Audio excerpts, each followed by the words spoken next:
Dear पिलामाने आज जानिबा दशम श्रेणी साहित्य गद्य विभागर प्रथम अध्याय कांतकवि लक्ष्मीकांत महापात्र विषयर समस्त एमसीक्यू बा शॉर्ट क्वेश्चन। कांतकवि लक्ष्मीकांत महापात्र केबे जन्मग्रहण करथिले? Option A 1890, option B 1888, option C 1878, option D 1898। तेबे यार सठिक उत्तर हेउछि 1888 मसीह लक्ष्मीकांत महापात्र जन्मग्रहण करथिले। परवर्ती प्रश्न, लक्ष्मीकांत महापात्र केउ तिथि जन्मग्रहण करथिले? Option A Magha Saptami, option B Makar Sankranti, option C Raja Sankranti, option D माणबसा गुरुवार। तेबे यार सठिक उत्तर हेउछि लक्ष्मीकांत महापात्र माणबसा गुरुवार तिथि जन्मग्रहण करथिले। मन रखंतु माणबसा गुरुवार। परवर्ती प्रश्न, कांतकवि लक्ष्मीकांत महापात्र कटक सहरर केउ स्थान रे जन्मग्रहण करथिले? ए बाखराबाद, बी तिनिकोणिया छक, सी तेलेंगा पेंठ, डी नया सड़क।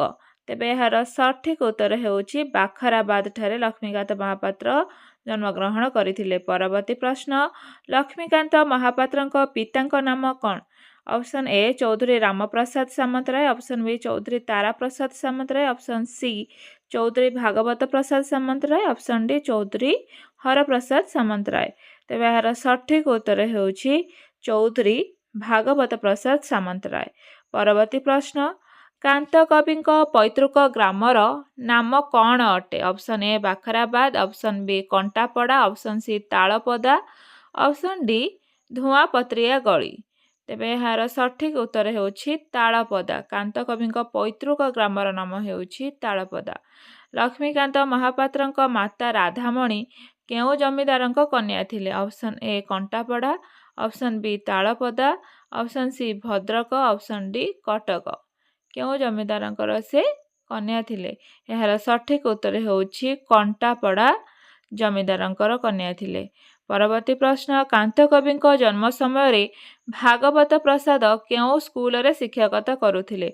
Option A board high school, option B Marwari high school, option C Ravenshaw collegiate, option D Cuttack academy. तेबे यार सठिक उत्तर हेउछि कटक एकाडेमी। परवर्ती प्रश्न, ओकिलाती परीक्षा कृतकार्य होई भागवत बाबू केउठारे ओकिलाती कले? Option A Puri, option B Baleshwar, option C Cuttack, option D Brahmapur ठारे। तेबे यार सठिक उत्तर हेउछि ओकिलाती परीक्षा कृतकार्य होई भागवत बाबू बालेश्वर ठारे ओकिलाती कले। परवर्ती प्रश्न, भागवत बाबूଙ୍କ दूर संपर्कीय उमाचरण दास केउठी अध्ययन करुथिले? Option A Ravenshaw college, option B Christ college, option C municipality college, option D Bhadrak college. Bhagabat बाबूଙ୍କ दूर संपर्कीय रेभेन्सा कॉलेज ठारे अध्ययन करुथिले। परवर्ती प्रश्न, प्रश्न नंबर 10, लक्ष्मीकांत केबे एंट्रांस परीक्षा रे उत्तीर्ण हेले? Option A 1888, option B 2007, option C 1807, option D 1907। Laxmikanta केबे एंट्रांस परीक्षा रे उत्तीर्ण होइथिले? तेबे यार सठिक उत्तर हेउछि 1907 मसीह से एंट्रांस परीक्षा रे उत्तीर्ण होइथिले। परवर्ती प्रश्न, लक्ष्मीकांत केउ महाविद्यालय रे आईए पढ़िथिले? ऑप्शन ए फकीरमोहन महाविद्यालय, option B Bhadrak college, option C Ravenshaw महाविद्यालय, ऑप्शन डी ख्रीष्ट महाविद्यालय। तेबे यार सठिक उत्तर हेउछि रेभेन्सा महाविद्यालय। परवर्ती प्रश्न, लक्ष्मीकांत कौन पढ़िबा पई कलिकतार रिपन कॉलेज रे नाम लेखाइले? Option A IA, option B BA, option C entrance, option D MA. Laxmikanta कौन पढ़िबा पई कलिकतार रिपन कॉलेज रे नाम लेखाइथिले? ताहार सठिक उत्तर हेउछि बीए पढ़िबा पई। बीए पढ़िबा पई। परवर्ती प्रश्न, लक्ष्मीकांत महापात्र केउ वाद्ययंत्र बजाई संगीत परिवेषण करिबारे अधिक समय बिताउथिले? ऑप्शन ए सारंगी, option B harmonium, option C गोपीयंत्र, ऑप्शन डी तबला। लक्ष्मीकांत महापात्र गोपीयंत्र वाद्य बजाई संगीत परिवेषण करिबारे अधिक समय बिताउथिले। परवर्ती प्रश्न, लक्ष्मीकांत महापात्रଙ୍କ पत्नीଙ୍କ नाम कौन? Option A Labangalata, option B Kanakalata, option C Pushpalata, option D Charulata. तेबे यार सठिक उत्तर हेउछि लवंगलता। लक्ष्मीकांत महापात्रଙ୍କର पत्नीଙ୍କ नाम लवंगलता। परवर्ती प्रश्न, 1912 मसीह रेभेन्सा कॉलेज रे केउ नाटक अभिनय करा जायथिला? Option A Manika Jodi, option B Kanchi Kaveri, option C Sita Vivaha, option D प्रथम पानीपथ युद्ध। तेबे यार सठिक उत्तर होची कांची कावेरी। नाटक अभिनय होता 1912 मसीह। परवर्ती प्रश्न कांची कावेरी नाटक लक्ष्मीकांत केउ भूमिकार अभिनय करुथिले? Option A Purushottam Dev, option B Padmavati, option C Senapati, option D भद्रा और भिकारुणी। कांची कावेरी नाटक लक्ष्मीकांत भद्रा और भिकारुणी अभिनय करथिले। जिबा परवर्ती प्रश्न मुकुर पत्रिकार संपादक किए थिले? Option A Laxmikanta Mahapatra, option B Brajasundar Das, option C Gopabandhu Das, option D Biswanath Kar. Mukur पत्रिकार संपादक थिले ब्रजसुंदर दास। जिबा परवर्ती प्रश्न नंबर 18 विश्वनाथ कर केउ पत्रिकार संपादक थिले? Option A Dagar, option B Mukur, option C Utkal Samaj, option D Utkal साहित्य। तेबे विश्वनाथ कर केउ पत्रिकार संपादक थिले? तेबे यार सठिक उत्तर हेउची उत्कल साहित्य पत्रिकार से संपादक थिले, उत्कल साहित्य। प्रश्न नंबर 19 एंट्रांस पढ़िबा बेले कविता लेखिया पई रेभेन्सा छात्रावास रे लक्ष्मीकांत कहार श्रद्धाभाजन होइथिले? Option A Gopabandhu Das, option B Biswanath Kar, option C Brajasundar Das, option D Radhanath Ray. तेबे यार सठिक उत्तर हेउची गोपबंधु दास कर श्रद्धाभाजन होइथिले। परवर्ती प्रश्न केउठारे संबर्धना सभा करा जाई लक्ष्मीकांत को कांत कवि रूपे घोषणा करा जाइथिला? ऑप्शन ए बालेश्वर जिला school, option B Cuttack academy school, option C Bhadrak high school, option D Ravenshaw महाविद्यालय। तेबे यार सठिक उत्तर हेउची भद्रक हाई स्कूल रे कांत कवि को लक्ष्मीकांत हिसाब से मान्यता दिया जाइथिला। परवर्ती प्रश्न केउ मसीहारे भद्रक हाई स्कूल रे संबर्धना सभा करा जाई लक्ष्मीकांत को कांत कवि रूपे घोषणा करा जाइथिला? Option A 1934, option B 1907, option C 1912, option D 1906। तेबे यार सठिक उत्तर हेउची 1934 मसीहा।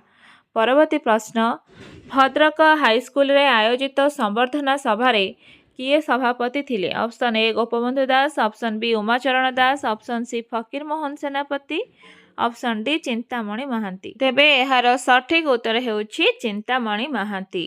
जिबा परवर्ती प्रश्न लक्ष्मीकांत महापात्र केबे बीए पास कले? Option A 1914, option B 1913, option C 1911, option D 1910।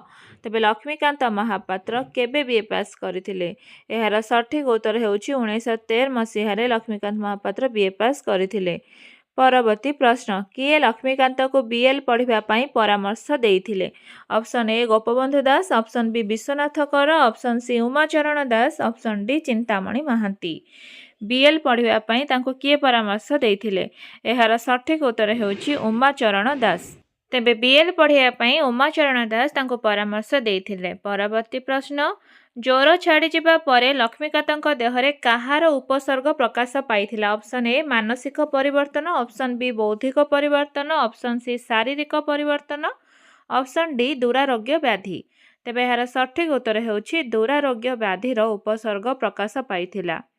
परवर्ती प्रश्न चिकित्सार समस्त प्रयत्न सत्वे लक्ष्मीकांत केउ स्तर रे विकलांग होइगले? ऑप्शन ए शारीरिक, ऑप्शन बी मानसिक, ऑप्शन सी आध्यात्मिक, ऑप्शन डी दैहिक। तेबे चिकित्सार समस्त प्रयत्न सत्वे लक्ष्मीकांत शारीरिक स्तर रे विकलांग होइगले। परवर्ती प्रश्न लक्ष्मीकांत महापात्रंक कुलगुरु किए? Option A Bhagabat Prasad, option B Babaji Ramdas, option C Chintamani Mahanty, option D Umacharan Das. Laxmikanta महापात्रंकर कुलगुरु किए? एहार सठिक उत्तर हेउची बाबाजी रामदास। बाबाजी रामदास तांकर कुलगुरु अटंती। परवर्ती प्रश्न लक्ष्मीकांतक कुल देवता किए? Option A Gopinath, option B Jagannath, option C Nrusinghanath, option D Badrinath. लक्ष्मीकांतकर कुल देवता हेउचंती बद्रीनाथ। जिबा परवर्ती प्रश्न नंबर 29 भाषा भित्तिक उत्कल प्रदेश गठन पाई काहा जरिया आंदोलन चलीथिला? Option A Utkal Samaj, option B Utkal साहित्य, ऑप्शन सी उत्कल सभा, ऑप्शन डी उत्कल सम्मिलनी। तेबे एहार सठिक उत्तर हेउची भाषा भित्तिक उत्कल प्रदेश गठन पाई उत्कल सम्मिलनी माध्यम आंदोलन चलीथिला। परवर्ती प्रश्न लक्ष्मीकांत रचित वंदे उत्कल जननी କେବେ ଉତ୍କଳ ସମ୍ମିଳନୀର ଅଧିବେଶନରେ ଗାନ କରାଯାଇଥିଲା? Option A 1912, option B 1926, option C 1927, option D 1921। ତେବେ ଲକ୍ଷ୍ମୀକାନ୍ତଙ୍କ ରଚିତ ବନ୍ଦେ ଉତ୍କଳ ଜନନୀ 1912 ମସିହାରେ ଉତ୍କଳ ସମ୍ମିଳନୀ ଅଧିବେଶନରେ ଗାନ କରାଯାଇଥିଲା। ପରବର୍ତ୍ତୀ ପ୍ରଶ୍ନ, ଅସହଯୋଗୀ ଛଦ୍ମନାମରେ ଲକ୍ଷ୍ମୀକାନ୍ତ କେଉଁ ଗଦ୍ୟ ରଚନା କରିଛନ୍ତି? Option A Kanamamu, option B Basanta Bilasa, option C ଅସହଯୋଗୀର ଆତ୍ମକଥା, ଅପସନ୍ ଡି ଚିଡ଼ିଆଖାନା। ତେବେ ଏହାର ସଠିକ୍ ଉତ୍ତର ହେଉଛି ଅସହଯୋଗୀର ଆତ୍ମକଥା। ଯିବା ପରବର୍ତ୍ତୀ ପ୍ରଶ୍ନ, 1921 ମସିହାରେ ମହାତ୍ମା ଗାନ୍ଧୀ କେଉଁ ଆନ୍ଦୋଳନର ଆହ୍ୱାନ ଦେଇଥିଲେ? ଅପସନ୍ ଏ ଭାରତ ଛାଡ଼, ଅପସନ୍ ବି ଅସହଯୋଗ, ଅପସନ୍ ସି ଲବଣ ସତ୍ୟାଗ୍ରହ, ଅପସନ୍ ଡି ବିଦେଶୀ ବର୍ଜନ। 1921 ମସିହାରେ ମହାତ୍ମା ଗାନ୍ଧୀ ଅସହଯୋଗ ଆନ୍ଦୋଳନର ଆହ୍ୱାନ ଦେଇଥିଲେ। ପରବର୍ତ୍ତୀ ପ୍ରଶ୍ନ, କାନ୍ତକବିଙ୍କ ଅସହଯୋଗୀର ଆତ୍ମକଥା ଗଦ୍ୟ ରଚନାଟି କେଉଁ ପତ୍ରିକାରେ ପ୍ରକାଶ ପାଇଥିଲା? ଅପସନ୍ ଏ ଉତ୍କଳ ପ୍ରସଙ୍ଗ, ଅପସନ୍ ବି ଉତ୍କଳ ସମାଜ, ଅପସନ୍ ସି ଉତ୍କଳ ସଭା, ଅପସନ୍ ଡି ଉତ୍କଳ ସାହିତ୍ୟ। ତେବେ କାନ୍ତକବିଙ୍କ ଅସହଯୋଗୀର ଆତ୍ମକଥା ଉତ୍କଳ ସାହିତ୍ୟ ପତ୍ରିକାରେ ପ୍ରକାଶ ପାଇଥିଲା। ପରବର୍ତ୍ତୀ ପ୍ରଶ୍ନ, ସାପ୍ତାହିକ ପ୍ରଜାତନ୍ତ୍ର କେଉଁଠାରୁ ପ୍ରକାଶ ପାଉଥିଲା? Option A Cuttack, option B Baleswar, option C Puri, option D Bhadrak. ତେବେ ସାପ୍ତାହିକ ପ୍ରଜାତନ୍ତ୍ର ବାଲେଶ୍ୱରଠାରୁ ହିଁ ପ୍ରକାଶ ପାଉଥିଲା। ଯିବା ପରବର୍ତ୍ତୀ ପ୍ରଶ୍ନ, ପ୍ରଶ୍ନ ନମ୍ବର 35, ନିମ୍ନୋକ୍ତ କେଉଁଟି ଲକ୍ଷ୍ମୀକାନ୍ତ ମହାପାତ୍ର ରଚିତ ଏକ ଉପନ୍ୟାସ ଅଟେ? Option A Kanamamu, option B Jatiya Sangeeta, option C ଧଳାମାଣିକରେ, ଅପସନ୍ ଡି କଟକ ସଫର। କେଉଁଟି ଲକ୍ଷ୍ମୀକାନ୍ତ ମହାପାତ୍ର ରଚିତ ଏକ ଉପନ୍ୟାସ ଅଟେ? ଏହାର ସଠିକ୍ ଉତ୍ତର ହେଉଛି କଣାମାମୁଁ। କଣାମାମୁଁ ଏକ ଉପନ୍ୟାସ ଅଟେ। ପରବର୍ତ୍ତୀ ପ୍ରଶ୍ନ, ଲକ୍ଷ୍ମୀକାନ୍ତଙ୍କ ସାନ ଭାଇଙ୍କର ନାମ କ'ଣ? Option A Nityananda, option B Gourachandra, option C Kamalakanta, option D Gourgopal. ଲକ୍ଷ୍ମୀକାନ୍ତଙ୍କ ସାନ ଭାଇଙ୍କର ନାମ କ'ଣ? ତେବେ ଏହାର ସଠିକ୍ ଉତ୍ତର ହେଉଛି କମଳାକାନ୍ତ। ଲକ୍ଷ୍ମୀକାନ୍ତଙ୍କ ସାନ ଭାଇଙ୍କର ନାମ କମଳାକାନ୍ତ। ପରବର୍ତ୍ତୀ ପ୍ରଶ୍ନ, କେବେ ଲକ୍ଷ୍ମୀକାନ୍ତ ଗୋପୀନାଥ ସଙ୍ଗୀତ ସମାଜ ଗଢ଼ିଥିଲେ? Option A 1917, option B 1926, option C 1920, option D 1921। Gopinath Sangeet Samaj କେତେ ମସିହାରେ? 1921 ମସିହାରେ ଲକ୍ଷ୍ମୀକାନ୍ତ ଗଢ଼ିଥିଲେ। ପରବର୍ତ୍ତୀ ପ୍ରଶ୍ନ, ଭଦ୍ରକରେ 1929 ମସିହାରେ କାନ୍ତକବି କେଉଁ ପ୍ରେସ୍ ସ୍ଥାପନା କରିଥିଲେ? Option A Gopinath press, option B Satyabadi press, option D Dagar press, option D Mukur press. ଭଦ୍ରକରେ 1929 ମସିହାରେ କାନ୍ତକବି ଗୋପୀନାଥ ପ୍ରେସ୍ ସ୍ଥାପନା କରିଥିଲେ। ଗୋପୀନାଥ ପ୍ରେସ୍। ପରବର୍ତ୍ତୀ ପ୍ରଶ୍ନ, କେବେ କାନ୍ତକବିଙ୍କର ଜୀବନର ଅବସାନ ଘଟିଲା? Option A 1940, option B 1950, option C 1953, option D 1972। କେବେ କାନ୍ତକବିଙ୍କ ଜୀବନର ଅବସାନ ଘଟିଲା? ତେବେ ଏହାର ସଠିକ୍ ଉତ୍ତର ହେଉଛି 1953 ମସିହାରେ କାନ୍ତକବିଙ୍କର ଅବସାନ ଘଟିଥିଲା। ପରବର୍ତ୍ତୀ ପ୍ରଶ୍ନ, କାହାର ଅନୁସରଣରେ ଲକ୍ଷ୍ମୀକାନ୍ତ ଚଟକ ଚନ୍ଦ୍ରହାସ ଚମ୍ପୁ ନାମକ ଲାଳିକା ରଚନା କରିଥିଲେ? Option A Rasika Chandrahasa Champu, option B Kishore Chandranana Champu, option C Kaishika Chandrahasa Champu, option D Chatura Chandrahasa ଚମ୍ପୁ। ତେବେ ଏହାର ସଠିକ୍ ଉତ୍ତର ହେଉଛି କିଶୋର ଚନ୍ଦ୍ରନନ ଚମ୍ପୁ। ପରବର୍ତ୍ତୀ ପ୍ରଶ୍ନ, କଳାମାଣିକରେ ଅନୁକରଣରେ କାନ୍ତକବି ଲେଖିଥିବା ଲାଳିକାର ନାମ କ'ଣ? ଧଳାମାଣିକରେ, ଚଟକ ଚନ୍ଦ୍ରହାସ ଚମ୍ପୁ, କଟକ ସଫର, ଡିମ୍ବକ୍ରେସି ସଭା। ତେବେ ଏହାର ସଠିକ୍ ଉତ୍ତର ହେଉଛି ଧଳାମାଣିକରେ। ପରବର୍ତ୍ତୀ ପ୍ରଶ୍ନ, ଫକୀର ମୋହନଙ୍କର ଉତ୍କଳ ଭ୍ରମଣ ଅନୁକରଣରେ କାନ୍ତକବି ରଚିତ ଲାଳିକାର ନାମ କ'ଣ?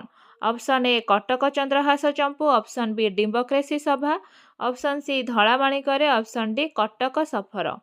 ଫକୀର ମୋହନଙ୍କର ଉତ୍କଳ ଭ୍ରମଣ ଅନୁକରଣରେ କାନ୍ତକବି କଟକ ସଫର ଲାଳିକା ଲେଖିଥିଲେ। ପରବର୍ତ୍ତୀ ପ୍ରଶ୍ନ, ନାଟ୍ୟ ସାହିତ୍ୟ ଧାରାରେ କାନ୍ତକବି ରଚିତ ଡିମ୍ବକ୍ରେସି ସଭାକୁ କ'ଣ କୁହାଯାଏ? ଅପସନ୍ ଏ ଲାଳିକା, ଅପସନ୍ ବି ଏକାଙ୍କିକା, ଅପସନ୍ ସି ପ୍ରହସନ, ଅପସନ୍ ଡି ଗୀତିନାଟ୍ୟ। ନାଟ୍ୟ ସାହିତ୍ୟ ଧାରାରେ କାନ୍ତକବିଙ୍କ ରଚିତ ଡିମ୍ବକ୍ରେସି ସଭାକୁ ପ୍ରହସନ ବୋଲି କୁହାଯାଏ। ପ୍ରହସନ। ପରବର୍ତ୍ତୀ ପ୍ରଶ୍ନ, କାନ୍ତକବି ରଚିତ ଜୀବଜନ୍ତୁ ସମ୍ବନ୍ଧୀୟ ପଦ୍ୟମୟ ଶିଶୁ ସାହିତ୍ୟ କୃତିର ନାମ କ'ଣ? ଅପସନ୍ ଏ ପିଲାଙ୍କ କଥା, option B Chidiakhana, option C Pathamala, option D Sahitya Sudhakar. ତେବେ କାନ୍ତକବିଙ୍କ ରଚିତ ଜୀବଜନ୍ତୁ ସମ୍ବନ୍ଧୀୟ ପଦ୍ୟମୟ ଶିଶୁ ସାହିତ୍ୟଟିକୁ ଚିଡ଼ିଆଖାନା ନାମ ଦେଇଥିଲେ। ପରବର୍ତ୍ତୀ ପ୍ରଶ୍ନ କବିବର ରାଧାନାଥ ରାୟଙ୍କ ରଚିତ ଚିଲିକା ରୀତିରେ କାନ୍ତକବିଙ୍କ ରଚିତ ସାହିତ୍ୟ ସୃଷ୍ଟିର ନାମ କ'ଣ? ଅପସନ୍ ଏ Mahanadi, option B Baitarani, option C Brahmani, option D Subarnarekha. ତେବେ ଚିଲିକା ରୀତିରେ କାନ୍ତକବିଙ୍କର ରଚିତ ସାହିତ୍ୟ ସୃଷ୍ଟିର ନାମ ହେଉଛି ବୈତରଣୀ। ପରବର୍ତ୍ତୀ ପ୍ରଶ୍ନ ଲକ୍ଷ୍ମୀକାନ୍ତ ମହାପାତ୍ର ନିଜର କେଉଁ କବିତାରେ ମହାତ୍ମା ଗାନ୍ଧୀଙ୍କୁ ଯୁଗାବତାର ଭାବେ ପରିକଳ୍ପନା କରିଛନ୍ତି? ଅପସନ୍ ଏ ସବୁଥିରୁ ବଞ୍ଚିତ କରି, ଅପସନ୍ ବି ବନ୍ଦେ ଉତ୍କଳ ଜନନୀ, ଅପସନ୍ ସି ଯୁଗାବତାର, ଅପସନ୍ ଡି ଧଳାମାଣି କରି। ତେବେ ଏହାର ସଠିକ୍ ଉତ୍ତର ହେଉଛି ଯୁଗାବତାର। ଲକ୍ଷ୍ମୀକାନ୍ତ ମହାପାତ୍ର ମହାତ୍ମା ଗାନ୍ଧୀଙ୍କୁ ଯୁଗାବତାର ଭାବେ ପରିକଳ୍ପନା କରିଛନ୍ତି। ପରବର୍ତ୍ତୀ ପ୍ରଶ୍ନ କାନ୍ତକବିଙ୍କ ରଚିତ ଆଧ୍ୟାତ୍ମବାଦୀ ଗୀତିଗୁଡ଼ିକର ସଂକଳନର ନାମ କ'ଣ? ଅପସନ୍ ଏ ଜୀବନ ସଙ୍ଗୀତ, ଅପସନ୍ ବି ମୋ ସଙ୍ଗୀତ, ଅପସନ୍ ସି ଯୁଗାବତାର, ଅପସନ୍ ଡି ଜାତୀୟ ସଙ୍ଗୀତ। ତେବେ ଏହାର ସଠିକ୍ ଉତ୍ତର ହେଉଛି ଜୀବନ ସଙ୍ଗୀତ। ପରବର୍ତ୍ତୀ ପ୍ରଶ୍ନ ଲକ୍ଷ୍ମୀକାନ୍ତ ମହାପାତ୍ରଙ୍କ ରଚିତ ଜୀବନ ସଙ୍ଗୀତକୁ ରବୀନ୍ଦ୍ରନାଥ ଠାକୁରଙ୍କର କେଉଁ ସାହିତ୍ୟ କୃତି ସହିତ ତୁଳନା କରାଯାଏ? Option A Kusumanjali, option B Jatiya Sangeeta, option C Gitanjali, option D ଶ୍ରଦ୍ଧାଞ୍ଜଳି। ତେବେ ଏହାର ସଠିକ୍ ଉତ୍ତର ହେଉଛି ଗୀତାଞ୍ଜଳି। ରବୀନ୍ଦ୍ରନାଥ ଠାକୁରଙ୍କର ଗୀତାଞ୍ଜଳି ସହିତ ତୁଳନା କରାଯାଏ। ପରବର୍ତ୍ତୀ ପ୍ରଶ୍ନ ଲକ୍ଷ୍ମୀକାନ୍ତ ମହାପାତ୍ରଙ୍କ ମହାନ କୃତି ବନ୍ଦେ ଉତ୍କଳ ଜନନୀ କେଉଁ କବିତା ସଂକଳନରେ ସ୍ଥାନ ପାଇଛି? ଅପସନ୍ ଏ ଜୀବନ ସଙ୍ଗୀତ, ଅପସନ୍ ବି ଯୁଗାବତାର, ଅପସନ୍ ସି ମୋ ସଙ୍ଗୀତ, ଅପସନ୍ ଡି ଜାତୀୟ ସଙ୍ଗୀତ। ବନ୍ଦେ ଉତ୍କଳ ଜନନୀ ଜାତୀୟ ସଙ୍ଗୀତ ସଂକଳନରେ ସ୍ଥାନ ପାଇଛି। ପରବର୍ତ୍ତୀ ପ୍ରଶ୍ନ କାନ୍ତକବି ଲକ୍ଷ୍ମୀକାନ୍ତ ମହାପାତ୍ର କେଉଁ ସମ୍ପ୍ରଦାୟର ବ୍ୟକ୍ତି ଥିଲେ? ଅପସନ୍ ଏ ଶୈବ, ଅପସନ୍ ବି ବୈଷ୍ଣବ, ଅପସନ୍ ସି ଶାକ୍ତ, ଅପସନ୍ ଡି ଗାଣପତ୍ୟ। କାନ୍ତକବି ଲକ୍ଷ୍ମୀକାନ୍ତ ମହାପାତ୍ର କେଉଁ ସମ୍ପ୍ରଦାୟର ବ୍ୟକ୍ତି ଥିଲେ? ତେବେ ଏହାର ସଠିକ୍ ଉତ୍ତର ହେଉଛି ବୈଷ୍ଣବ ସମ୍ପ୍ରଦାୟର ବ୍ୟକ୍ତି ଥିଲେ କାନ୍ତକବି ଲକ୍ଷ୍ମୀକାନ୍ତ ମହାପାତ୍ର। ପରବର୍ତ୍ତୀ ପ୍ରଶ୍ନ ଆଧ୍ୟାତ୍ମିକ ଉଚ୍ଚାଙ୍ଗ ଭାବେ କାହାର ସୃଷ୍ଟିକୁ ଅନନ୍ୟ କରିଛି? Option A Laxmikanta Mahapatra, option B Sachidananda Routray, option C Ananta Patnaik, option D Mayadhar Mansingh.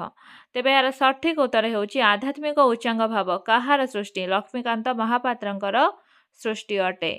ପରବର୍ତ୍ତୀ ପ୍ରଶ୍ନ ଓଡ଼ିଆ ସାହିତ୍ୟର ସବୁ ବିଭାଗରେ ଲେଖନୀ ଚାଳନା କରି କୃତିଗୁଡ଼ିକର ଉତ୍କୃଷ୍ଟତା ହେତୁ କିଏ ଓଡ଼ିଆ ଜାତି ନିକଟରେ ଯଶ ଦେହ ଆୟୁଷ୍ମାନ ହୋଇ ରହିଛନ୍ତି?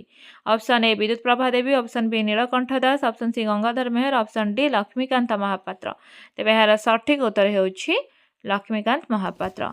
ତେବେ ଇଏ ତ ଥିଲା କାନ୍ତକବି ଲକ୍ଷ୍ମୀକାନ୍ତ ମହାପାତ୍ର ବିଷୟର ସମସ୍ତ MCQ ବା ସର୍ଟ କୋଶ୍ଚିନ୍ ଯାହା 52ଟି ପ୍ରଶ୍ନ ଥିଲା। ତେବେ ଦେଖା ହେବା ନୂଆ ଏକ ଭିଡ଼ିଓରେ କିଛି ନୂଆ ବିଷୟ କିଛି ନୂଆ ଅଧ୍ୟାୟକୁ ନେଇ। ଜୟ ଜଗନ୍ନାଥ।